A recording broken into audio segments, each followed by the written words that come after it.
You're watching News9 Live. I'm Krishna Kumar. Straight to all the latest in the Russia-Ukraine war. Major developments where Ukrainian forces were making a bold and unexpected move into Russian territory, creating significant strategic and humanitarian consequences. Over the past week, Ukrainian troops launched a surprise incursion into Russia's Kursk region, penetrating deep into Russian territory and seizing control of key areas. This operation has resulted in the capture of around 1,000 square kilometers of land, according to Ukrainian officials, who have also emphasized that they have no intention of holding on to this territory permanently. Instead, Ukraine's goal is to disrupt Russian military logistics and prevent Moscow from reinforcing its troops on the eastern Ukrainian front. As a result of the offensive, both sides have evacuated large numbers of civilians from the conflict zones. In Kursk alone, Russian authorities reported that over 120,000 people have been evacuated, with tens of thousands more in the process of being relocated. The situation has also led to increased restrictions on civilian movement within a 20-kilometer zone in Ukraine's Sumy region, as Ukrainian forces are working to counter Russian sabotage and reconnaissance efforts. Russian forces have responded with intense airstrikes, missile attacks and drone strikes, aiming to halt the Ukrainian advance. Moscow has mobilized reserves and imposed a security lockdown in the affected areas, while Russian war bloggers are reporting heavy fighting along the Kursk front. Despite these efforts, the operation remains a significant embarrassment for Russia, highlighting vulnerabilities in its border defenses. Ukraine's President Volodymyr Zelensky has defended the operation, stating that it is essential for Ukraine's security, as the Kursk region has been a launch pad for thousands of strikes against Ukrainian territory. He also noted that this offensive complicates Russia's ability to send reinforcements to the eastern front, where heavy fighting continues. In Moscow, Russia's President Vladimir Putin has vowed to push Ukrainian forces out of Russian territory and promised a quote-unquote worthy response. However, the incursion has exposed significant weaknesses and has led to the evacuation of civilians on a massive scale, further straining Russia's military and civilian infrastructure. Now, as the situation develops, the world watches closely with concerns about the broader implications of this conflict and the potential for further escalation in this war. Unlike Russia, Ukraine does not need other people's property. Ukraine is not interested in taking the territory of the Kursk region, but we want to protect the lives of our people. It should be emphasized that the operation in the Kursk region helps the front line because it does not allow Russia to transfer additional units to the Donetsk region, complicates its military logistics.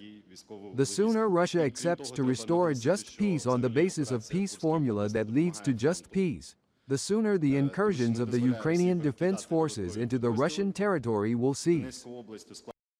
Ukraine's surprise cross-border incursion marked a significant shift in the almost 2.5-year war with Russia. It was Kyiv's biggest attack on Russian territory since Moscow invaded Ukraine in February 2022.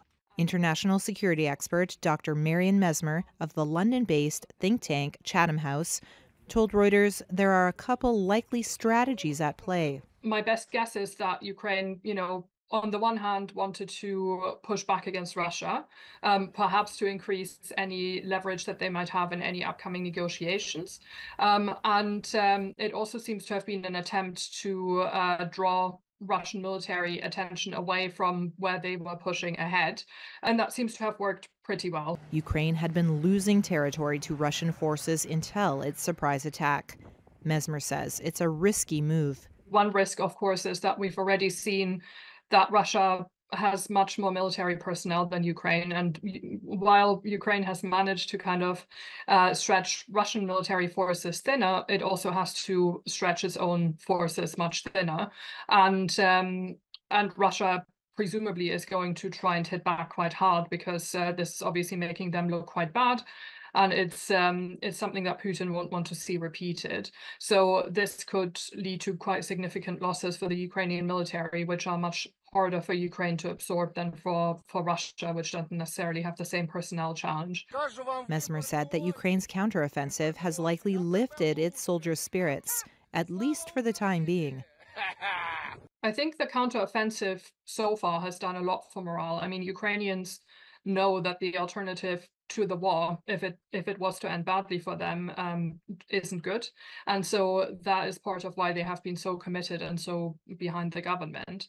And I think this very successful counteroffensive has meant that there is a real sense that, Ukraine could win the war, but it could, of course, also sort of go in the other direction if Russian attacks intensify as a result. Ukraine's top commander said on Monday that Kyiv controlled around 1,000 square kilometers of Russia's Kursk region 7 days after the incursion began. Video released on Monday shows the governor of Russia's Belgorod region going door to door in villages, encouraging residents to evacuate in the face of new Ukrainian military operations.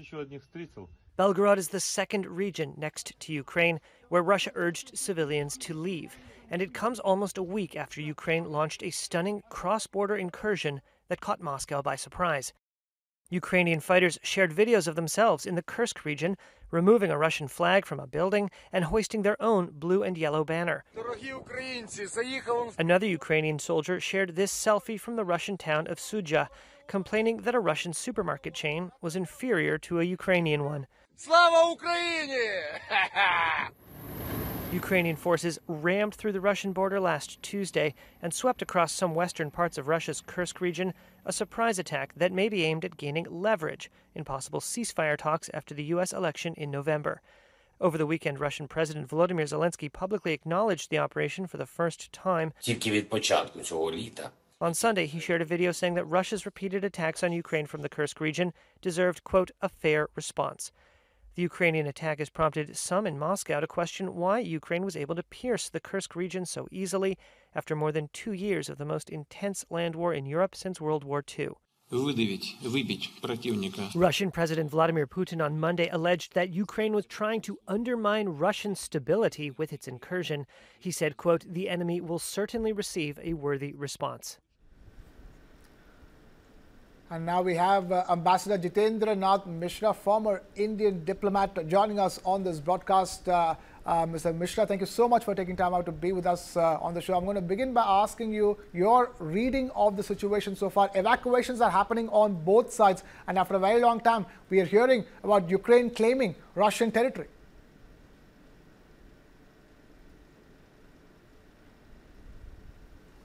Right, well, that's actually most probably correct remarks.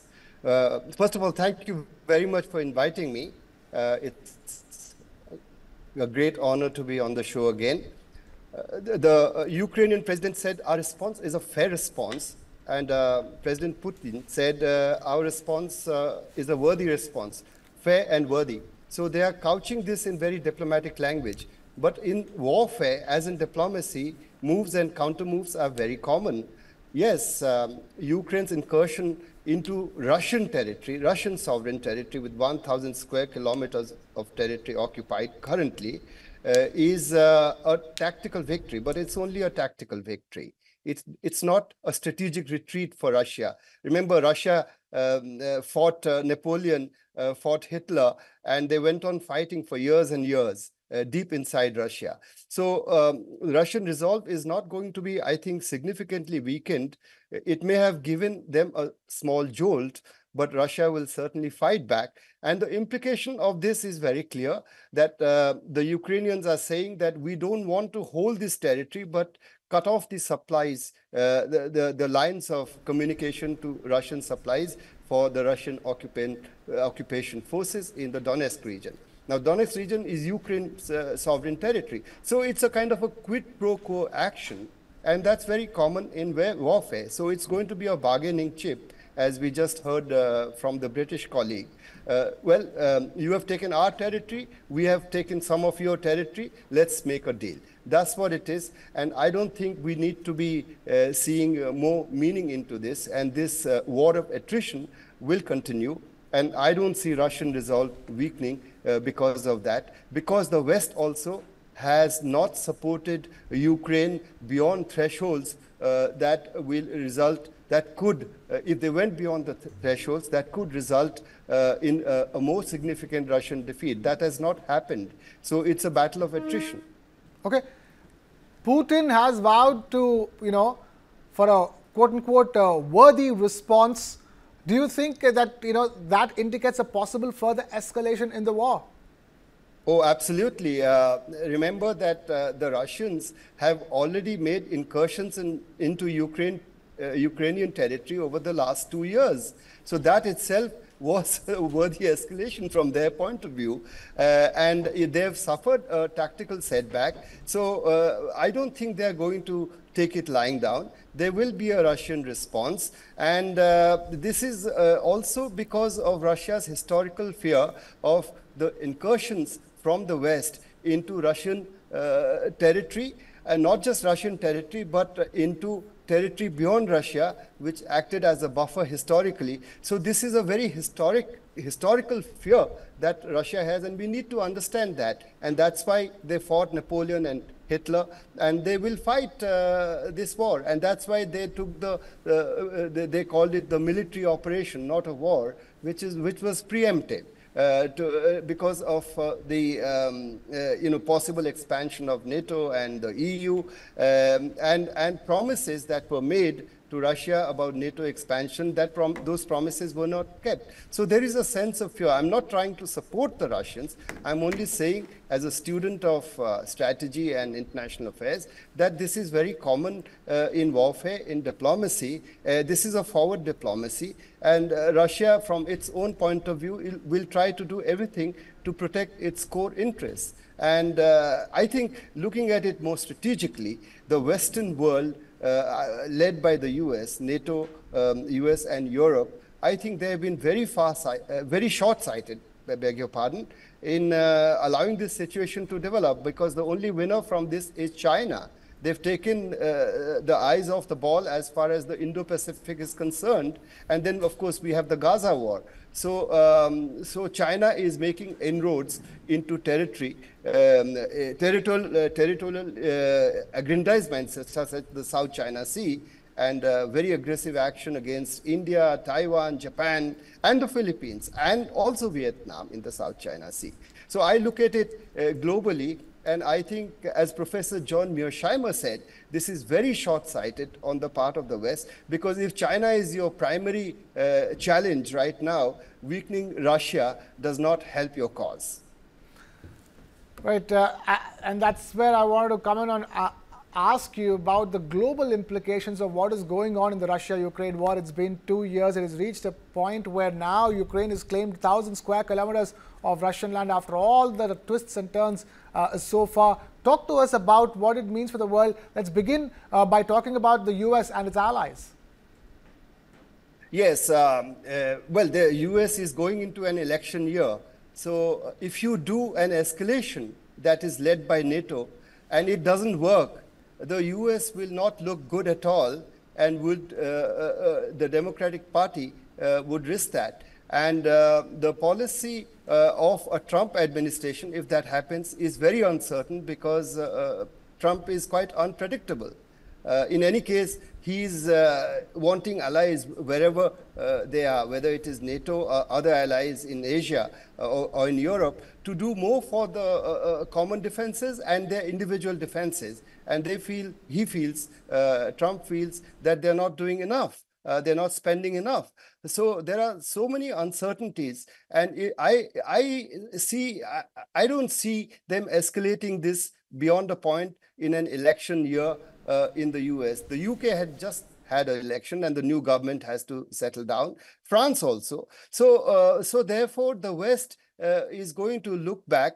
I think they have acted on the whole with, as I already said, with a certain degree of restraint, not a lot of restraint, but a little bit of restraint, not crossing Russian red lines, which would have led to a severe response from the behavior of Russia. What we have seen, there's been tremendous resolve.